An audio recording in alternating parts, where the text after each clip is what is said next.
बुरी चस्का तो फिर लगेंगे जोर से झटका। कई मानव ऐसा कहता है ना कि बस एक बार मैंने कह दिया ना, बस एक बार उनमें मुझे चस्का को लगाने तो दो ना, महसूस को एहसास को करने दो ना, बस एक बार तो आज्ञा दे दो ना उनमें चस्का को लगाने के लिए। तो एक बार के चक्कर में, चस्का को लगाने के चक्कर में अनेक बार की तैयारी कर लेते हैं, अनेक चस्का के पीछे पड़ जाते हैं। जो ही उनमें लत व आदत लग गए तो ही उनमें पड़ गए।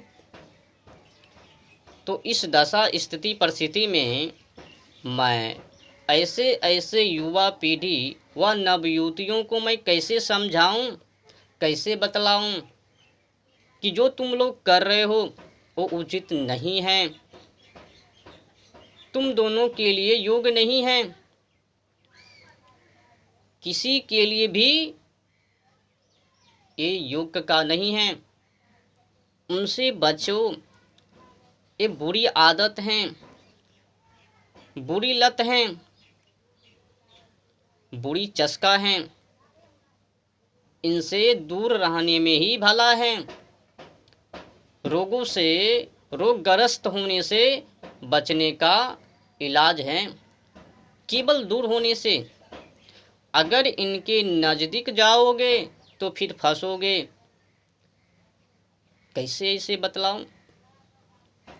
मानने को तो ये युवा पीढ़ी, नवयुवती तैयार ही नहीं है, फंसते जा रहे हैं, फंसते जा रहे हैं, रोगों की तैयारी किए जा रहे हैं। सावधान रहो युवा पीढ़ी और नवयुवती, नहीं तो बर्बाद हो जाओगे। युवा पीढ़ी शक्ति से हीन हो जाएंगे और नवयुवती अपनी लाइटिंग से, चरित्रों से बर्बाद हो जाएगी। दोनों की समस्या खत्म। बीमारी से जूझ निकलो, इनसे बाहर आओ। ये बुरी लत हैं, बुरी आदत हैं, बुरी चस्का हैं। एक चस्का को लगा लेने के बाद मानव उसमें बार बार चस्का लगाता है। जब कोई मानव पहली बार पीता है, जब नहीं पी होते तो पीने से डरता, जब पी लेता है तो फिर शराब बार बार पीता है। तो परिणाम स्वमूल क्या निकलता है? अपने घरों में नौटंकीबाजी, मार पिटाई, वो सब गाली गलौज इत्यादि इत्यादि कुकर्म व्यवहार, वो सब महाभारत में शुरू हो जाते हैं। तो बुरी लत से युवा पीढ़ी को, नवयुवती को बचनी चाहिए। और जो विदेशी के षड्यंत्र व चाल हैं, बहकावे वो जाल हैं, उनसे युवा पीढ़ी को, नवयुवतियों को बचनी चाहिए। वे विदेशी लोग अपने देशवासी को फंसाने के लिए नई नई बिजनेस शुरू किया है अपने देशों में आकर। इनको इस्तेमाल करो, ये गोटियां हैं, ये दवाइयां हैं, कुछ नहीं होवे। अच्छा, क्या प्रमाणित है, क्या दस्तावेज है?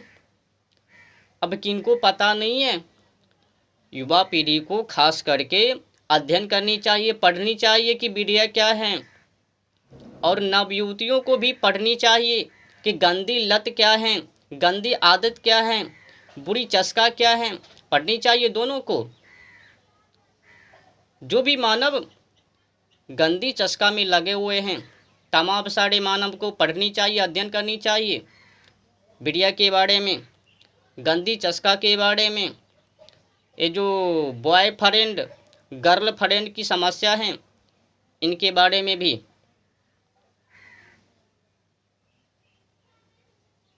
तो उनकी चाल है, षड्यंत्र है, जाल में फंसाने की वो सब साजिश है, जो कि युवा पीढ़ी और नवयुवतियों को बचनी चाहिए।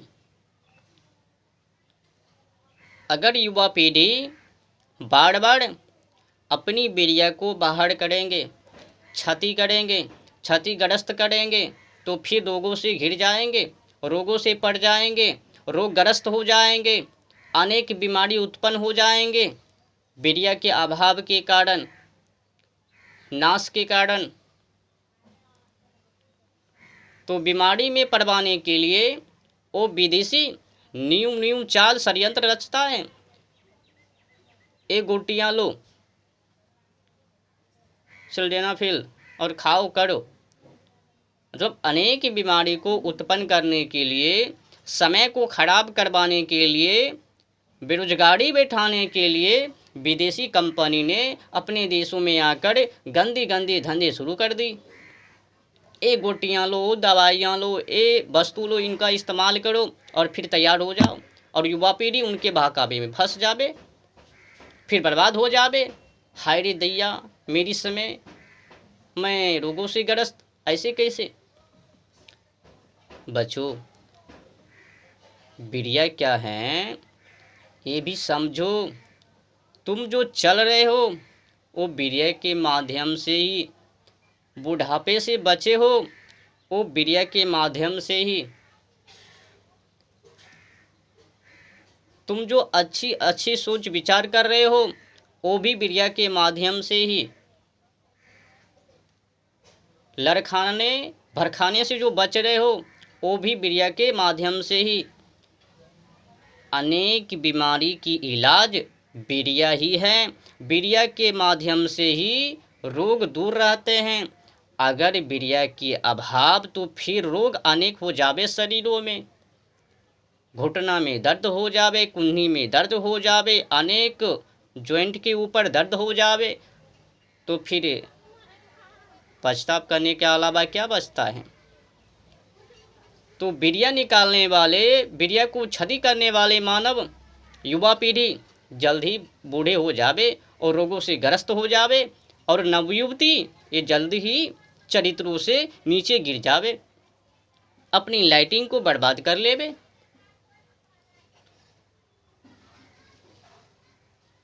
तो युवा पीढ़ी को उस विदेशी षड्यंत्र व साजिश जाल से बचनी चाहिए।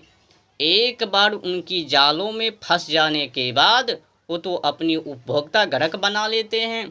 वो अपनी बिजनेस को आगे बढ़ाने के लिए अनेक दवाइयाँ, अनेक गोटियाँ, अनेक वस्तु बनाते हैं।